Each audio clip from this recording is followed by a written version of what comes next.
We are now under 2 weeks away from the start of the regular season. The Dallas Cowboys play in Cleveland 13 days from now. And you always felt that coming into this week, this would be a week where every team would go to any player that had a significant unresolved issue. And I mean, CeeDee Lamb in Dallas, he had not been in training camp. Jamar Chase in Cincinnati, who just started practicing yesterday in a walkthrough practice. The 49ers with Brandon Ayuk and Trent Williams. The Jets with Hassan Reddick.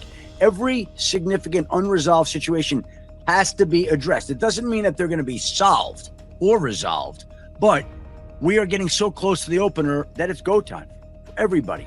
So you always knew, particularly in this particular situation where the Dallas Cowboys and CeeDee Lamb had been about $1 million a year apart, that somehow, some way they would figure out a way to bridge their differences, get a deal done, get CeeDee Lamb back into the building, and get him ready for the start of the regular season. Dallas had to have him. It knew it had to have him.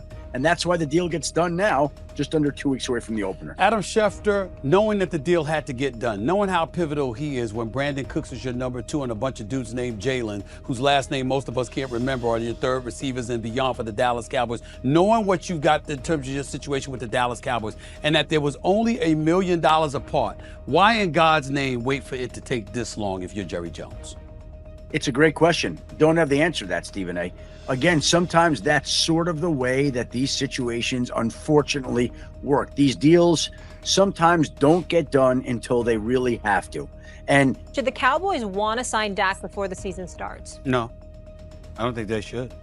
Not unless you're going to get him at a discounted price, which you're not going to get. Dak Prescott hasn't proven he's earned over the $60 million he inevitably is going to get. The man has 2 playoff victories in 8 years. And so my mentality is at some point in time, results should matter. And the fact is that when they count most, Dak Prescott has been a virtual no-show. Now, I will say this, you can't franchise tag him. And, you know, he obviously has a no-trade clause from my understanding. So you're stuck. And in likelihood of you having to capitulate to his demands, they favor his chances more so than it does Dallas. So I understand it from a business standpoint. Shannon, I'm strictly speaking about the player on the field. The player on the field is big time during the regular season, and he plummets to virtual no-show status in the postseason. That person does not deserve over $60 million a year and to be one of the top 2 or 3 highest paid quarterbacks, if not number 1 overall in the game. I know that Jordan Love, Trevor Lawrence, and those guys have gotten their $55 million, so obviously you're going to have to pay him around that as well. I get that part. But for him to be in a position where he gets to say, you should pay me top dollar above everybody else with his postseason credentials, I think is egregious. Deadlines spur action in the National Football League. They spur action really all across the world with all types of situations. But this is a situation where eventually somebody's got to give in. Maybe both sides have to give in. And when you're getting this close and the stakes are so high, again, my sense here is that Dallas gave in a little bit here on the average, wisely, to get this deal done, to get it wrapped up, and to ensure that it was getting its number 1 wide receiver back in the fold. How does that facilitate anything that Dallas needs to do moving forward as it pertains to Dak Prescott or even Micah Parsons? You know, I don't believe it has any bearing there. Look, they knew that this deal with CeeDee Lamb was going to get done. It was a priority, and it was always going to be a priority. The situations with Dak and Micah are 2 separate situations, and I think Dallas wants to get those deals done, and right now, those deals are difficult to get done. I think this is a deal that if you're talking about who it could potentially impact, the one guy to me would be Jamar Chase, because here's just one more barometer of another top wide receiver deal. Now, the difference here is that CeeDee Lamb was going into the last year of his deal, and the Dallas Cowboys have been open about the fact that they wanted to get this deal done. With Jamar Chase, he's got 2 years left on his deal, and we've already heard Mike Brown say that he'd rather wait until after the season. But the fact of the matter is it may not be able to work that way. And so we've got one more marker for a top wide receiver, which is what Jamar Chase is. That's $34 million a year. Again, the circumstances surrounding the deal and the player are a little bit different.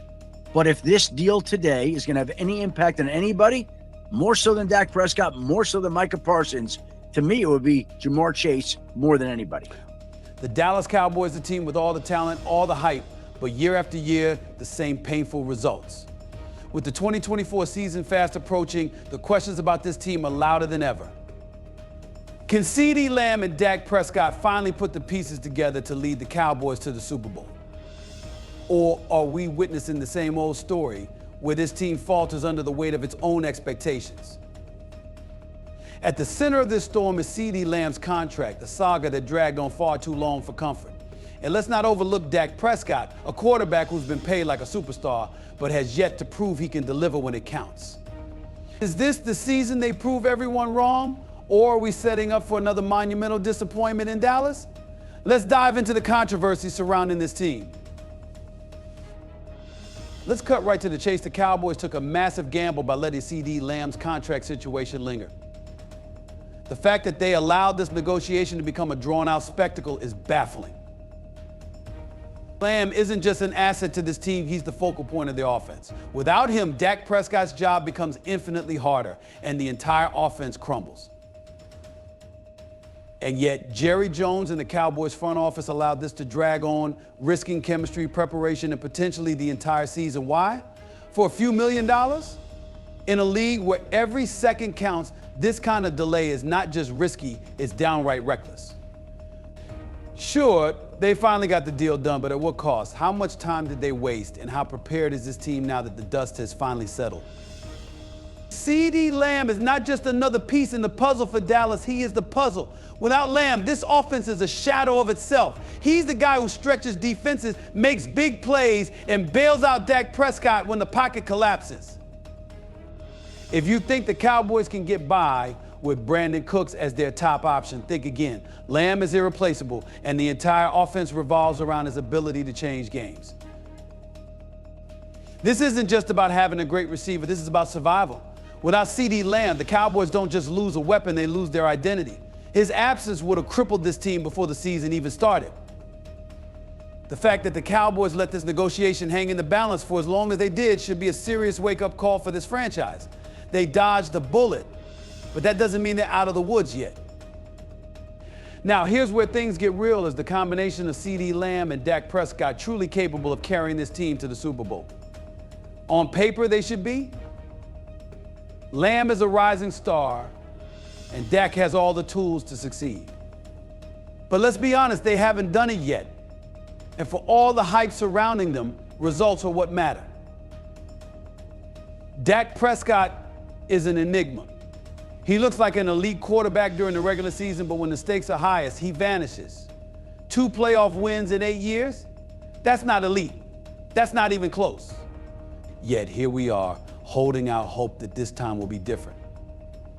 But why? What has Dak shown that makes us believe he can overcome his postseason struggles? And will CeeDee Lamb be enough to get him over that hump? This is the season that will define both of them.